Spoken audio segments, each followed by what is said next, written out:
Time, story by Felicia Lowe.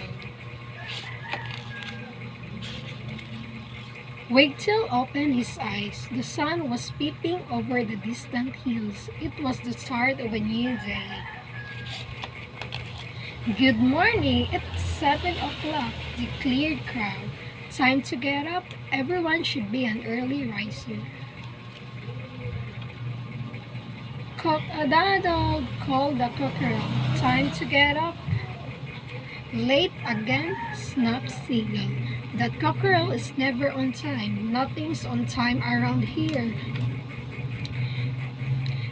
8 o'clock, time for breakfast, said Crow. It's the early bird that catches the worm. Don't you want any breakfast, Baldy?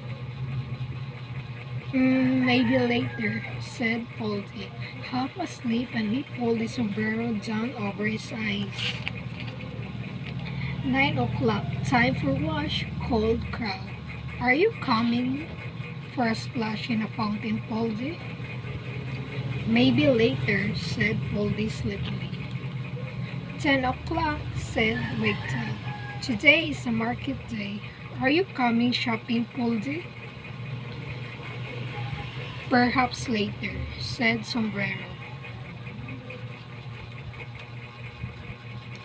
All morning, the birds shop in the market. All morning, Poldy slept under the sombrero. He was still there when the birds returned at 12 o'clock midday. Poldy's so lazy, complained Seagull. He didn't get up early, or wash or help to find breakfast, or come shopping. It would serve him right if we forgot to tell him it was lunchtime. Did someone say lunch? Asked Poldy, looking very bright and awake all of a sudden.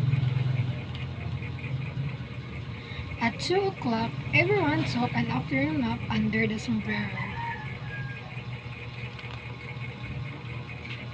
They might have sleep at all afternoon if Poldy hadn't been woken up by the cathedral clock hanging 3 dong, dong, dong. It's 3 o'clock. Are you coming to see the town? Asked Poldy. Maybe later, replied the birds from under the sombrero. The clock was very large. It had a big hand which was all tall as Poldy. It had a small hand which was much shorter. All around the edge of the clock face were numbers. It was a beautiful clock.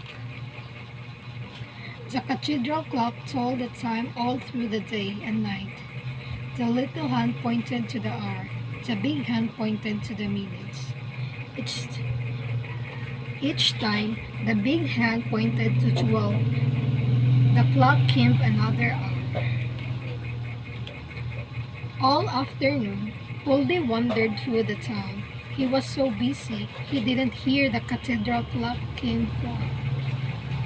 He didn't hear it came 5. Only when he saw the sun going down, and he knew it was evening, did he remember his friends. He ran and ran through the streets. Crowds of people were strolling, enjoying the evening. Would he find his friends? But the sombrero was just where he had left it. You're all so lazy, said Poldy. You didn't come to see the clock, or explore the town, or come for an evening walk.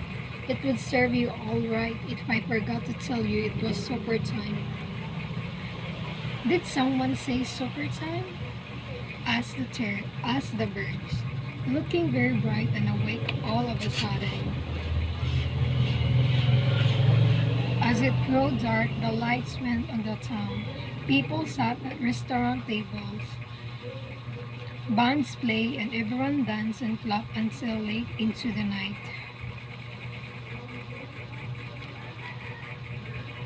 9 o'clock, said Crow. It's bedtime, everybody. Soon, Poldy and the birds were asleep under the moon and the stars. Good night.